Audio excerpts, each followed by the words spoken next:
Hey, welcome everybody. So I have the common problem of finding water inside of my trunk. So what I'm gonna be doing today is replacing the taillight gaskets.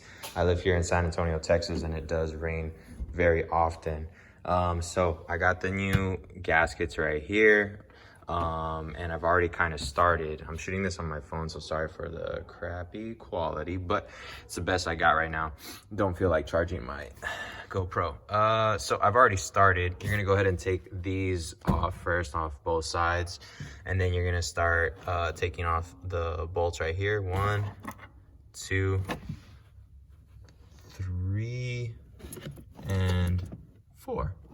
And then you're gonna go ahead and unplug your wires and repeat the process on the other side. So I've already got that done.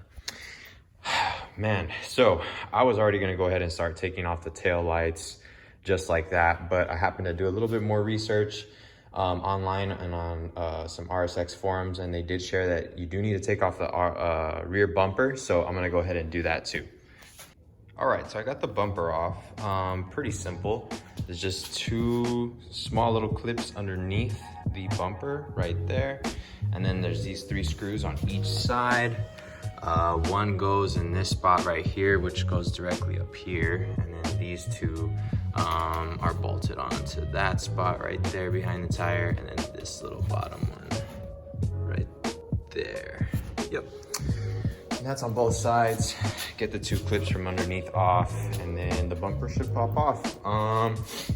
And I kind of already started this too,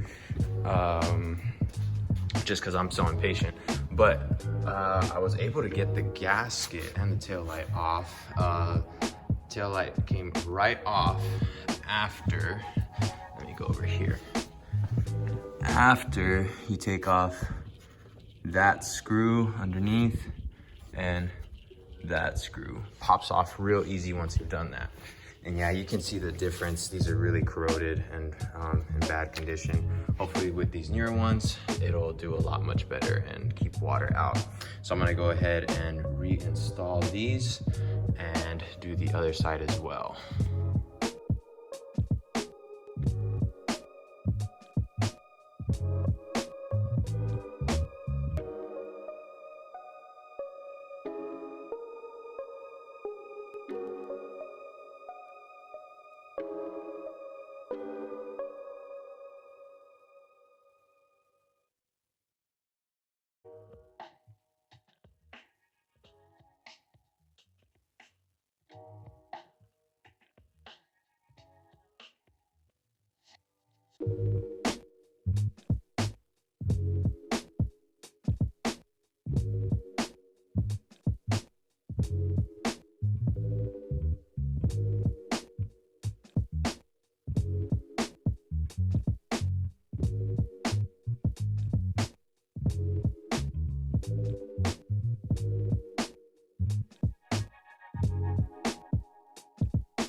All right, so I got everything on the inside already fastened and replugged in.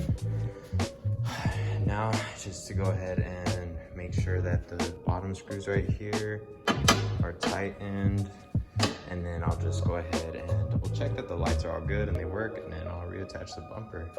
Almost finished.